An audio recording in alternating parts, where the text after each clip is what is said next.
ఏదైతే ఋషికొండ ప్యాలెస్ ఏం చేయాలని ఒక వ్యక్తికి ఉండే అహంభావం 500 కోట్ల రూపాయలు ఖర్చు పెట్టి కొండంతా కొట్టేసి, ఒకప్పుడు ఋషికొండ అంటే మనకు ఒక హిస్టారికల్ ఇంపార్టెన్స్ ఉండే ప్లేస్ని అలాంటి దాన్ని కొట్టేసి అక్కడ ప్యాలెస్ కట్టుకున్నాడు.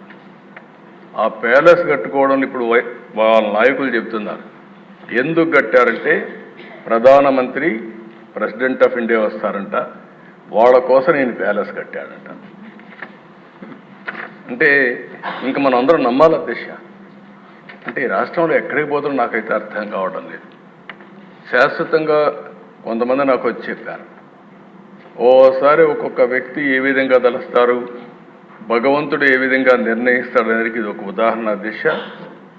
500 కోట్ల రూపాయలు టూరిజం డబ్బులు ఖర్చు పెట్టి బ్రహ్మాండంగా మిగిలిన డబ్బులన్నీ డైవర్ట్ చేసి ప్యాలెస్ కడితే అక్కడ కథలుగా చెప్తున్నారు. ఇంకా నేను కూడా మొత్తం డీటెయిల్స్ తెప్పించాలి, ముందు ప్రాధాన్యత క్రమంలో మిగిలిన పనులన్నీ చేస్తున్నాం. ఆ డబ్బులు ఆ ఉండే అందరూ ఒకసారి ఎమ్మెల్యేలు అందరిని తీసుకెళ్ళాలి, ఒకసారి హౌస్ కమిటీ అంతా ఈ అసెంబ్లీ అయినాక అందరం వెళదాం, మీతో కూడా కలిసి నేను కూడా చూస్తాను ఎందుకు కట్టారు ఆ ప్యాలెస్ ఏం చేయాలన్నా కూడా నాకు అర్థం కావడం లేదు. ఇప్పుడు ఎవరికి ఇవ్వాలి, ఏం చేయాలి, ఎట్లా ఉపయోగించాలని కొంతమంది సజెస్ట్ చేశారు అధ్యక్ష. ఆ ప్యాలెస్లో టూరిజానికి ఇమ్మని, టూరిజానికి ఇస్తే ఎంత డబ్బులు అవుతుందో నాకు తెలియదు, కాబట్టి దానిపైన కూడా మీరు సూచనలు ఇవ్వాలి.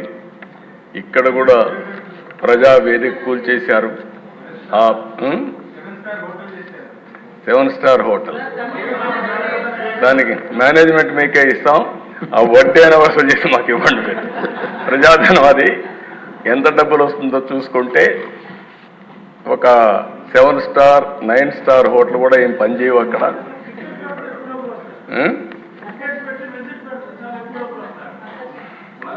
ఆ ఓనర్షిప్ మీకే ఇస్తాం, చేసి మాకు వసూలు చేసి ఇవ్వండి, కనీసం దాని మీద పెట్టుబడి అంటే పలక్నమా ప్యాలెస్ కరెక్ట్. పలక్నమా ప్యాలెస్ కూడా కొన్ని రోజులు పెట్టారు, తర్వాత టాటా తీసుకున్నారు, ఎందుకంటే ఓల్డ్ ప్యాలెస్ కాబట్టి. ఏదేమైనా అది కూడా నేనే అప్పట్లో దోహదం చేశాం, ప్రజలకు ఉపయోగపడుతుందని. మీరు కూడా ఆలోచించండి. 2 విషయాలు నాకు సజెషన్స్ ఇచ్చారు. ప్రజావేదిక కూల్చారు, అక్కడనే డెబ్రిస్ కూడా తీయలేదు. అందరూ చెప్పింది తీయద్దండి, ఇక్కడి నుంచే అమరావతి కక్షగా అభివృద్ధి చేయడానికి ముందుకు పోదాం, ఇది ఇట్లే ఉండాలని చెప్పారు. తప్పకుండా అట్లే పెట్టడానికి ప్రయత్నం చేస్తాం.